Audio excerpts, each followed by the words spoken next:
D चौक पर PTI के कारकुनों के खिलाफ पुलिस, एफसी और रेंजर्स का मुश्तरका ग्रैंड ऑपरेशन। खैबर प्लाजा से कलसूम अस्पताल के दरमियान जबरदस्त शेलिंग, झड़पें। तहरीक इंसाफ के मरकजी कंटेनर को आग लग गई। पीटीआई के 450 के करीब कारकुन गिरफ्तार। ब्लू एरिया को मुजाहिरीन से खाली करा लिया गया।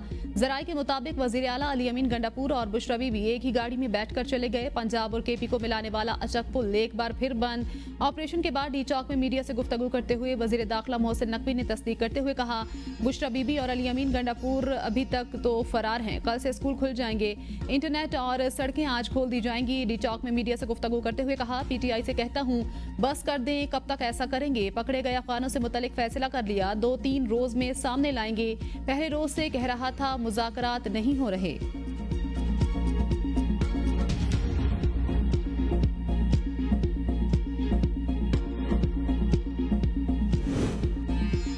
वफाकी वज़ीर इत्तलात अताउल्लाह तारड़ कहते हैं, तहरीक इंसाफ वाले चप्पलें और कपड़े छोड़कर भाग गए। ये फाइनल कॉल नहीं थी, मिस कॉल थी। अली अमीन गंडापुर का नाम अली अमीन भगोड़ा होना चाहिए। उन्होंने शवाहिद मिटाने के लिए फरार होते हुए कंटेनर खुद जलाया। कंटेनर में मौजूद दस्तावेजात का फोरेंसिक कराएंगे। रहा लीडर को कराने आए थे, गिरफ्तार खुद हो गए। हमें दुरुस्त वक्त का इंतजार था, उसके बाद चरागों में रोशनी ना रही।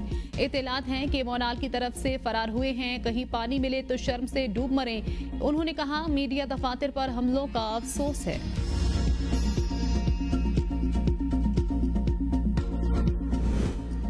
वफाकी हुकूमत का पीटीआई के साथ मजीद मुज़ाकरात न करने का फैसला। वज़ीर आज़म शहबाज शरीफ की ज़ेर सदारत मुल्क की मजमूई सियासी सिक्योरिटी सूरत हाल पर इजलास। वज़ीर दाखिला मोहसिन नकवी, वज़ीर इत्तलात अताउल्लाह तारड़ समेत दीगर वज़रा की शिरकत। ज़राए के मुताबिक इजलास में पीटीआई के एहतजाज और हुकूमत की हिकमत अमली पर मुशावरत। वज़ीर आज़म की ज़ेर सदारत वफाकी काबीना का इजलास आज तलब। इजलास में एहतजाज की सूरत का जायजा लिया जाएगा।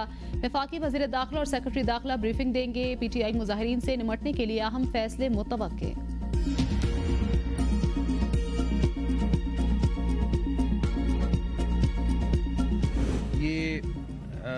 आज अभी पीएम की मीटिंग हुई है, उसमें बड़ा क्लियर कट पीएम का डिसीजन है, गवर्नमेंट का डिसीजन है कि कोई मुज़ाकरात इनसे नहीं होंगे, कोई ये धरने वालों से मुज़ाकरात नहीं होंगे।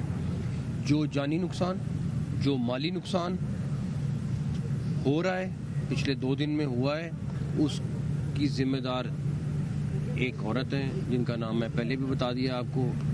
वो होली सोली जिम्मेदार है, ठीक है। इस सारी की सारी फसाद के पीछे वो औरत है। सारे जानी और माली नुकसान की जिम्मेदार एक औरत। धरने वालों से मुज़ाकरात किसी सूरत नहीं होंगे। वज़ीर दाखिला मोहसिन नकवी मीडिया से गुफ्तगू में कहा, कोशिश है इलाका भी खाली कराएं और नुकसान न हो।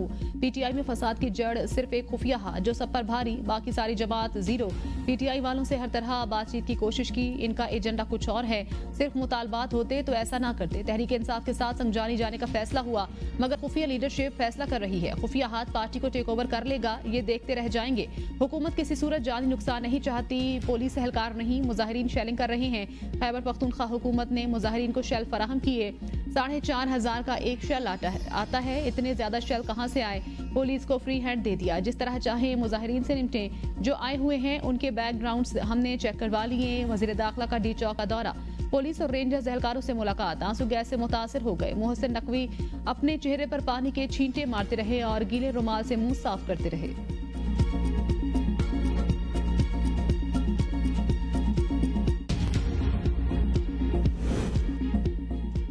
बानी पीटीआई संगजानी में धरने पर आमादा हो गए थे। बुशरा बीबी ने कहा वो डी चौक ही जाएंगी। बैरिस्टर सैफ कहते हैं, उन्होंने बरमला कहा, मैं नहीं मानूंगी, हम पुरअमन एहतजाज करने आए हैं, असलहा लेकर नहीं आए।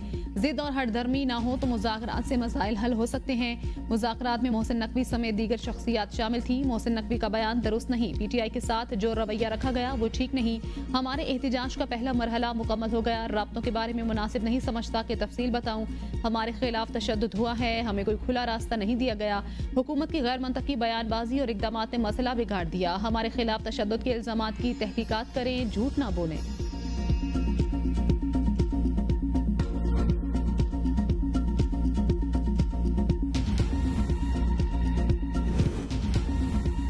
हुकूमत की कोशिश थी मुजाहिरीन डी चौक तक ना पहुंचें, लेकिन ये ना हो सका। राना सनाउल्लाह कहते हैं, मई 2022 में भी हमें ऐसी सूरत हाल से गुजरना पड़ा था।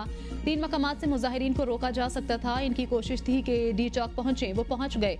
ये लाशें चाहते हैं। हुकूमत की गलती हुई तो इसका फायदा दूसरी तरफ को होगा।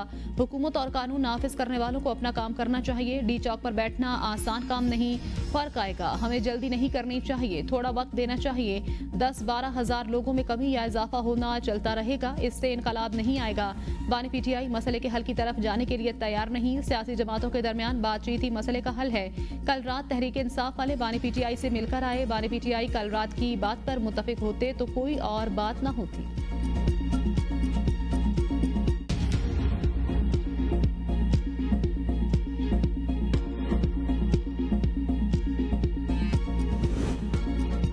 पाकिस्तान और बेलारूस के दरमियान मुख्तलिफ मुफाहमती यादाश्तों पर दस्तखत, दस्तावेजात का तबादला। तकरीब में वज़ीर आज़म और बेलारूस के सदर की भी शिरकत। दोनों मुल्कों का बाहमी ताउन और इक़्तिसादी और तिजारती ताल्लुकात को मज़ीद मजबूत बनाने का अज़्म। वज़ीर आज़म शहबाज शरीफ और बेलारूस के सदर की मुलाकात। सियासी ताल्लुकात, तिजारत और सरमायाकारी, दिफाई ताउन और इलाकाई मसाइल समेत मुख्तलिफ मौज़ूआत पर तबादला ख्याल।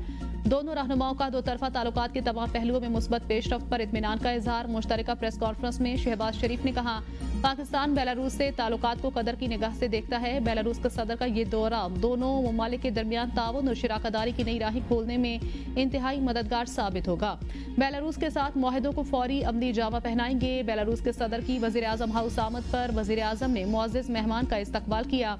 बेलारूस के सदर को गार्ड ऑफ ऑनर पेश। दोनों मुल्कों के तराने बजाए गए। बेलारूस के सदर ने वज़ीर आज़म हाउस में पौधा लगाया। वज़ीर आज़म शहबाज शरीफ का बेलारूस के सदर और उनके वफ्द के एजाज़ में एशाइया में बेलारूसी वफ्द के अरकान और पाकिस्तानी काबीना के अरकान की शिरकत।